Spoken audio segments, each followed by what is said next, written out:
Item Number SCP-Y-071. Object Class Safe. Special Containment Procedures. Security and access are limited to Level 4 personnel only, with a 2-person rule at all times. No bare organic contact with hull or interior surfaces. Organic isolating suits and overgloves are mandatory. Sensors are one-way optical taps. No bidirectional power or data bridges without O5 waiver. Port side hologram apertures remain hooded. Any spontaneous broadcasts from SCP-Y-071 are to be recorded, not answered. SCP-Y-071 is to be treated as a living reserve. Y-071-B room doors must remain sealed. Observe by portholes and fiberscope only. Do not thaw additional cryo suites. Sampling is minimal. At most, 3 mm soil microcores per room per quarter. Remove no biomass unless hygiene extraction is absolutely required. Light and turf. Maintain each room's native UV spectrum and photoperiod exactly. Verify weekly via waveguide port. If output drops 8% from baseline, add external supplemental UV matched to the spectrum of SCP-Y-071, rather than replacing ship hardware. Let turf reach its arrest height. Harvest clippings only through ship slots or with its own cut and mulch routine. Do not alter water or atmosphere. If necessary, escalate anomalies to Xenosystems Sector 1 for remote correction. Structure and power. SCP-Y-071 is stabilized by an external cradle. No drilling or welding without a vibration plat. SCP-Y-071-A remains in seat on the bridge. Power taps are inductive only to keep systems quiescent. Any instances of a lights out, power is to be supplied to the cradle, holding SCP-Y-071 at all times. Data handling. Recovered logs are cold read and stored offline in Vault 071-D. Playback is supervised by Xenolinguistics. If any new hull projections occur, they are to be captured passively and treated as non-linguistic until cleared. Incidents and escapes. If a Y-071-B specimen exits its cell, kill overhead whites and sweep a portable UV panel toward its own viewport. All B specimen entities will reliably return to their cell. If a room loses pressure or light and won't accept remote command, deploy a door seal and run external UV into the problem cell until the ship self-corrects. For projector surges, drop bay shutters and remain behind the Faraday screen. Containment ethics. Evidence suggests 071-B entities are held in a passive, photosynthetic stopgap that the pilot intended to reverse. Knowledge now lost with SCP-Y-071-A. Until a safe, reversible method exists, custodianship equals restraint. Keep the cadence, keep the rooms sealed, keep the ship stable, and keep excess UV lights on hand. Description: SCP-Y-071, colloquially referred to as the Ark of the Curator, is a colossal, extraterrestrial ark vessel, uncovered by accident beneath the self-renewing dunes of SCP-Y-019 beneath the sands. The ship was exposed when a dune face collapsed. A D-Class personnel member, dragged under during the slide, made bare-skin contact with an exposed rib of the alien ship hull. That single organic touch was enough to present a biological signature to dormant systems and force a boot sequence in a craft otherwise in extreme disrepair. Despite structural failure along the bow and mid-keel, the Ark answered. A port-side emitter through a block-scale hologram of a robed alien holding a wooden staff, and a broadcast began in a language without analog in any Foundation corpus.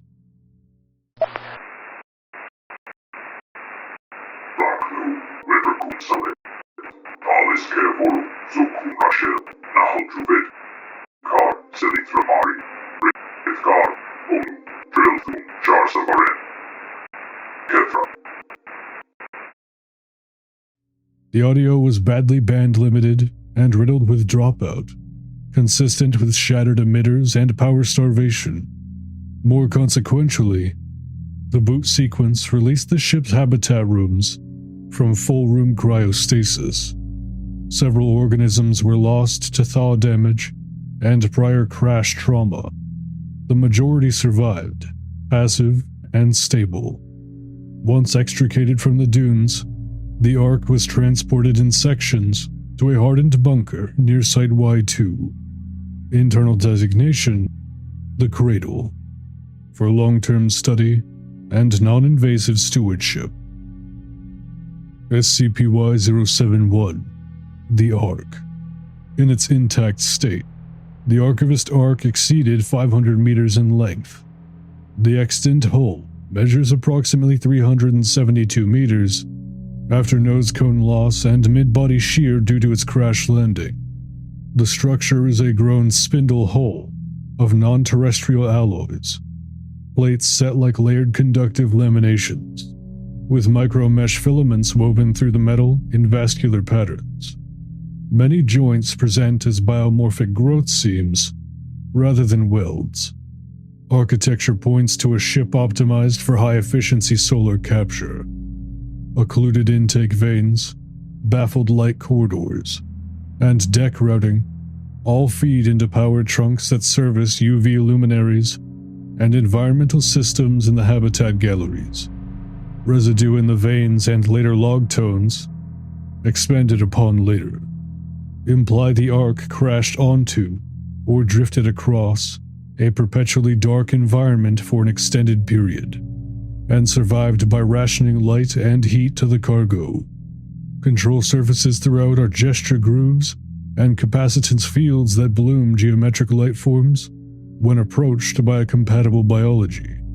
Human interaction remains one-way and optically isolated to avoid further handshake events, like the initial D-class trigger. A damaged projection well on the port hull can still throw mesoscale holography with embedded audio. The imagery seen at recovery behaved as recorded content, not a live response. The emitter stack is cracked, image is sheer, and the sound band is narrow, but the staging is deliberate. The figure in the initial hologram broadcast grounds a staff, squares to the viewer, and speaks with ceremonial cadence. SCP-Y-071-A, the Curator.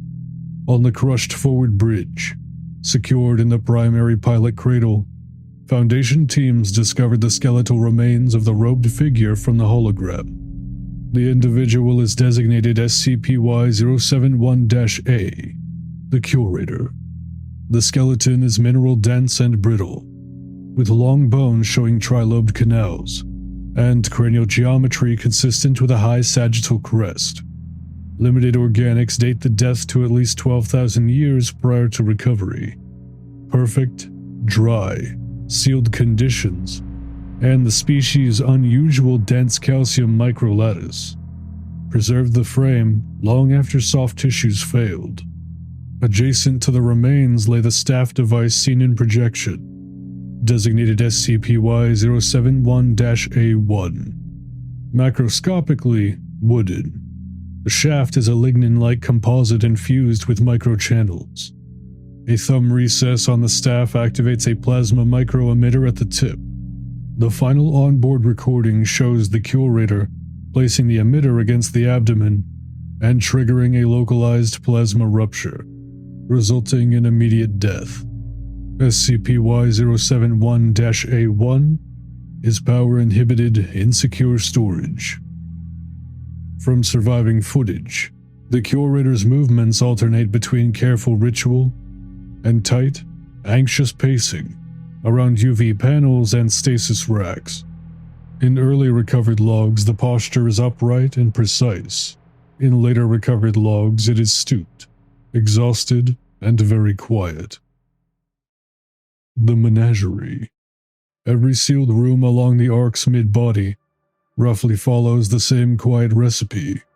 A soft, imitation UV sun in the ceiling. A square of fast-growing alien turf underfoot. Air that beads into dew at the containment cell's, quote, morning, and dries by night. Both imitation time frames, ignoring outside influence, and being automated by the ship. There is just enough automation in the ship to keep the faux day-night cycle going when no one's watching.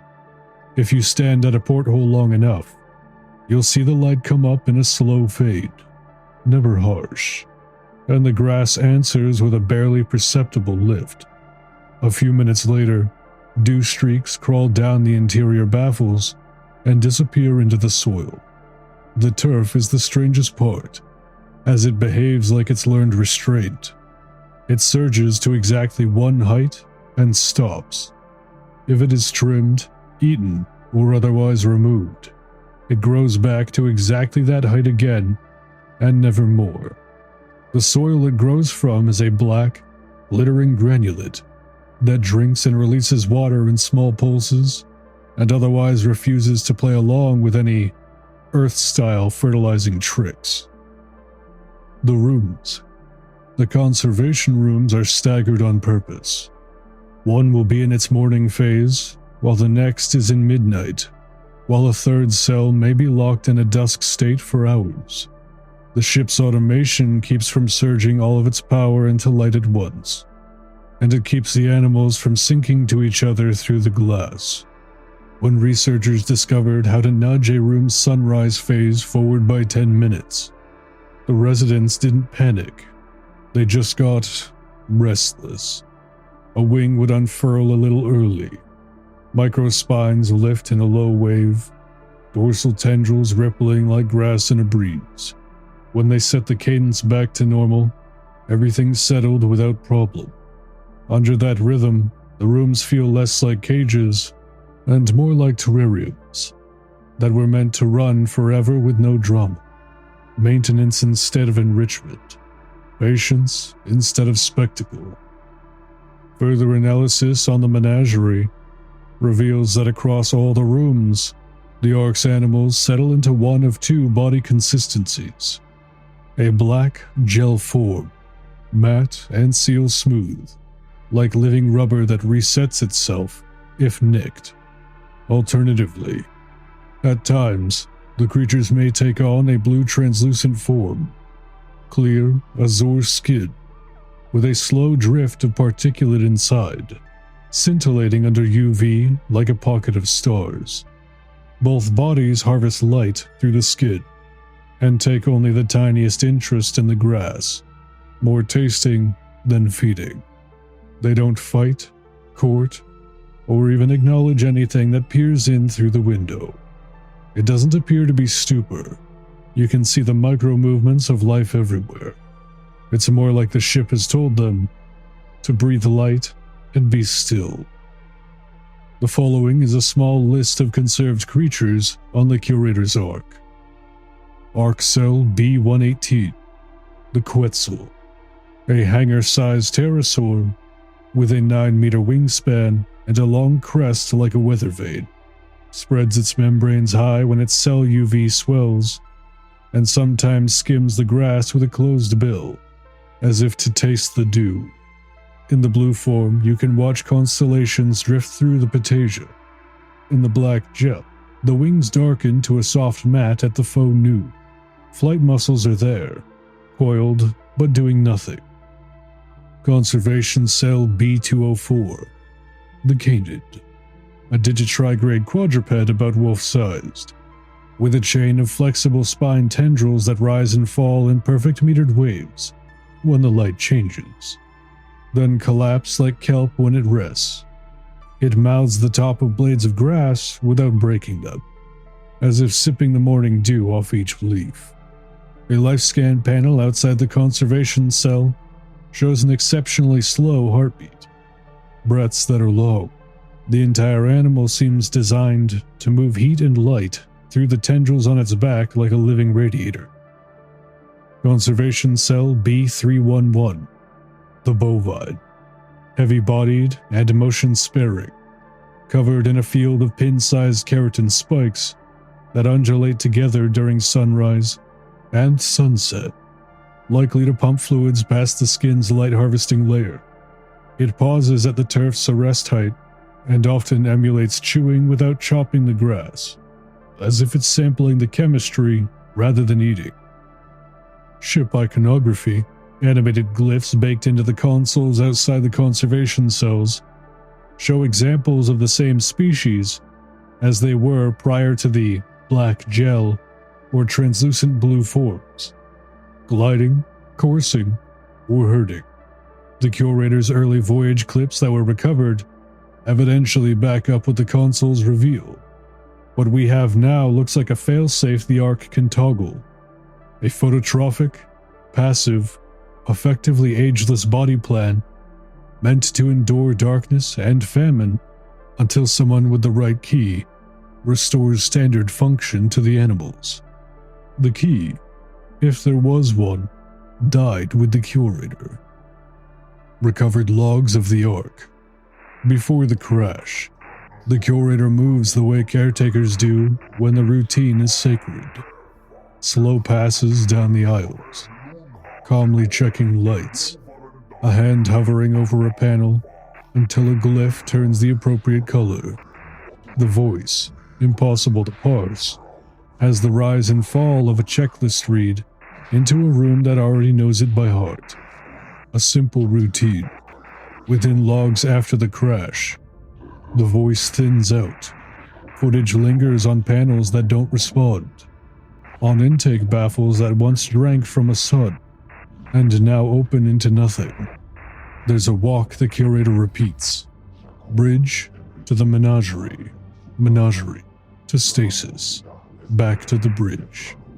Hands resting on the staff longer each time. Recovered logs of the public address. The hologram that played out of the hull when we made contact with the ship. The Curator faces us. Robes straight. Staff grounded. Shoulders squared. A ritual posture. The language is like chords stacked on top of each other. Tones within tones. With a clicking layer you feel more than hear. And a faint electrical hum that seems to make the Ark's own glyphs shift in sympathy. Everything about it says, this is not a plea. This is a report, and a somber closing. The final recording is simple and awful. The bridge camera records from behind the pilot's chair. Minutes of stillness pass by. A short, quiet phrase is uttered. The staff raises. A flower of white plasma at the abdomen. The body slumps forward. The recording keeps going for 2 quiet hours, and then, at last, the Ark automatically saves its power and stops the recording. Conservation and lost reversal. The Curator's surviving logs strongly imply the Menagerie was deliberately reworked into its current, passive phototrophic hold state, a kind of merciful pause. The plan was simple and immense. Carry the animals through darkness. Find a safe world. Then use retained bioengineering methods to reconstitute each species to its original, active form, and seed a living ecology alongside the Curator. That final step is now lost. The alien technology used to bioengineer these animals into the phototrophic state is gone with the Curator. No visible protocol, key, or sequence survives in the Ark's fractured systems. The only proven knowledge bearer was the Curator himself, whose skeleton remains still sat in the pilot's cradle on the bridge. The xenospecialist who approximated his remains at 12,000 years post-mortem assessed them to be too brittle to relocate without catastrophic fragmentation.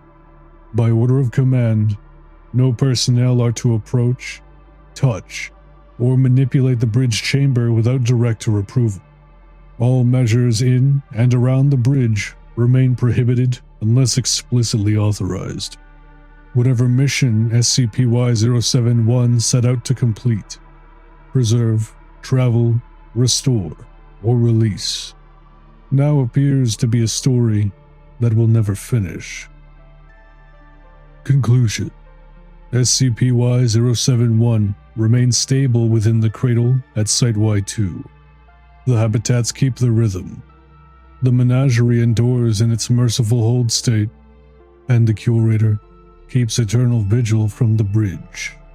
We have light, grass, and time. But what we do not have is the missing steps to return the animals to what they were meant to be.